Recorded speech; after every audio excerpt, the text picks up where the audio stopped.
Yes guys, how's it going? Welcome back to a new video, another morning video. I look half asleep. That's because I am. I've got my cup of tea. Lots going on at the moment, so we're up early to talk a little bit about Livramento. Newcastle United had huge links popping out across all of the media that we are currently in talks with the Southampton right back. The Athletic are actually reporting as of most recently that we are ready to sign the player. The fee is thought to be around, well, it's understood Newcastle, I think, want to pay around 15 million. Southampton may hold out for more, closer to 25, 30 million. It's had a mixed reaction online from Newcastle fans because I think for me, he's a cracking player. We'll talk a little bit about him in this video. He has had some injury issues.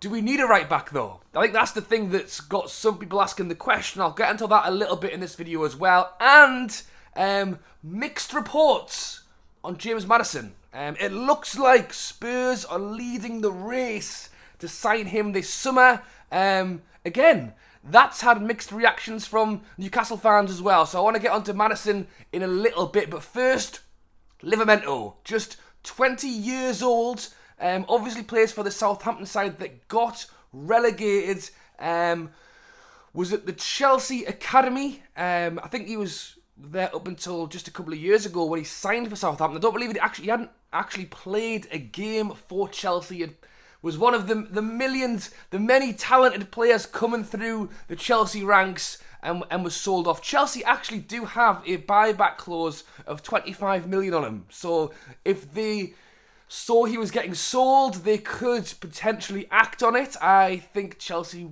have got about 1 million players as it is, so I don't think they would do, but that's just something to bear in mind.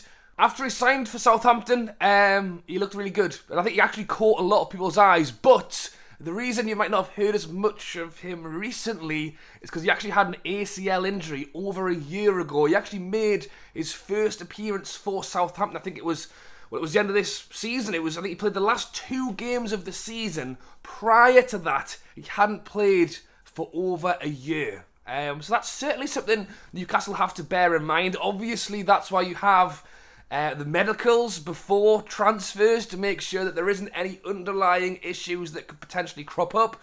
Obviously, that's quite a big injury that could potentially affect players again in their career, but it's kind of all part and parcel of football, and nothing's definite. So I can see why Eddie Howe's interested in him. It's understood Eddie Howe wants to create competition for the right back position, create competition for Kieran Trippier.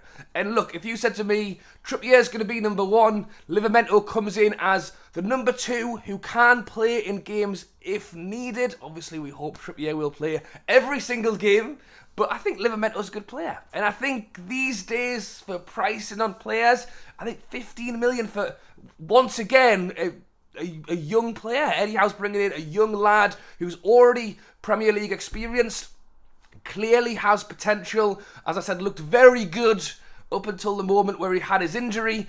It's reported that his wages are actually quite low. I think he's only on like $7,000 a week as well. So it's not like we're going out and buying a player and we're having to break pay structures. Even if we put him on, 40, 50,000, I mean, he's going to be over the moon with that. And considering he's just been part of a relegated side, I'm assuming he would jump at the chance to play for a Premier League side as well. So it's being suggested that it could be a money plus player move. It's being linked that Newcastle could actually use Ryan Fraser as part of the swap to Southampton for Livramento. Which, I mean, doesn't sound too bad to me, because as we know, Ryan Fraser is not somebody at the top of Eddie Howe's list right now. In fact, he's not even on the list. He's been moved out to the under-21s to train with them. It'll be interesting to see what happens at the start of this pre-season, if Fraser is reintegrated or whether he is truly left out to dry. But I mean, if that's possible, it's a good one. Move him down there to a championship side who he would probably do all right for down there. Obviously, he's lived down there before when he was at Bournemouth. The only thing is with swap deals, they often don't... They're quite a tough one to get done because it's an extra person having to agree terms with. In terms of the Livramento one, we could potentially have deals done and dusted and personal terms agreed, and we're all waiting around because Fraser wants to keep his massive wage packet despite going down to a championship side. So it's a tough one. I actually did a video not too long ago talking about different positions on the pitch, and I spoke about right back. For me, Trippier number 1, and have a young upcoming centre-back as number 2. And then after that, do you need a third right back? At the moment, we have 4 right backs. And Livramento would be the 5th right back. So if we did bring him in, I think we'd have to look at people going. Have to look at letting somebody go. Trippier number 1 to play basically every game. Livramento as I say, experienced, young right back to be number 2. And then Manquillo and Crafty, I think it's worked out well over the last year or so because either one of them has been injured, basically. But I think if you could have the pair of them fit all season, Trippier and Livramento, I think that's fine. You could look to maybe keep Manquillo on or keep Crafty on as an extra. Manquillo can play right back and left back, so maybe you just keep him as well, just in case. Ashby, it's understood he might actually go out on loan this summer window. I'm guessing that maybe he wasn't quite there in terms of the development that Eddie Howe wanted, because going back to what I've just said a minute ago, if it wasn't Livramento, for me it would be Trippier number 1, Ashby number 2. Trippier plays every game, Ashby learns behind Trippier. Seemingly, if we're interested in Livramento, it would suggest that maybe Ashby isn't quite where we want him to be. So let me know your thoughts on that down below. I think it's exciting. I think it's a player that would do us well. As I've said, Trippier's Trippier, but he won't be Trippier forever. So it doesn't hurt to have somebody come in and learn behind. I think that's what we've done with Ashby. It's been suggested he's going to go out on loan, and now we want Livramento. So maybe he wasn't quite hitting where Eddie Howe wanted him to be. We've only just signed him 5 minutes ago as well, but yes, is five right backs overkill? I imagine your answer is yes. If that's the case, who would you potentially look at moving in or out so that Livramento can come in and be bar this time? But as I've said, it's blown up over the last evening, and there's a lot of people running with this one. So you let me know your thoughts on that down below.